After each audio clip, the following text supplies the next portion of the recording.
حد ہے. اس ملک میں کوئی جنرل باجوہ کو اگر گالی نہیں دے سکتا تو کیا میرے نبی کا سسر ابو بکر لاوارث ہے؟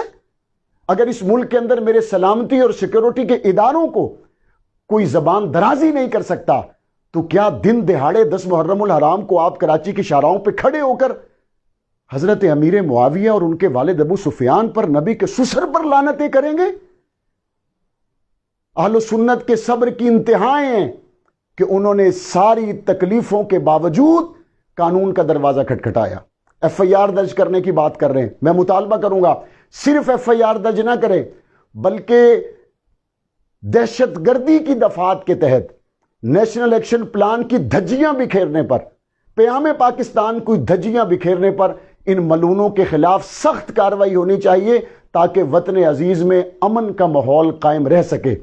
میں تمام علماء اہل سنت، بریلی، دیوبندی، اہل حدیث کو داد دیتا ہوں کہ انہوں نے اپنے زخموں پہ قانون کے راستے سے مرہم لگانے کی کوشش کی اور انہوں نے قانون کو ہاتھ میں نہیں لیا، ایف آئی آرز کی طرف گئے، لا قانونیت کی طرف نہیں گئے. آج بھی وہ مطالبہ کر رہے ہیں تو عدالتوں سے کر رہے ہیں، قانون کو ہاتھ میں نہیں لے رہے. مجھے امید ہے کہ آنے والے وقت میں ہمارے سیکیورٹی کے ادارے اس کو حساس مسئلہ سمجھ کر، جس طرح افواج پاکستان کا دفاع ضروری ہے، افواج محمد کا دفاع بھی ضروری ہے، اس کے لیے نہ صرف قانون سازی کریں بلکہ ان ملعونوں کو کیفر کردار تک پہنچائیں.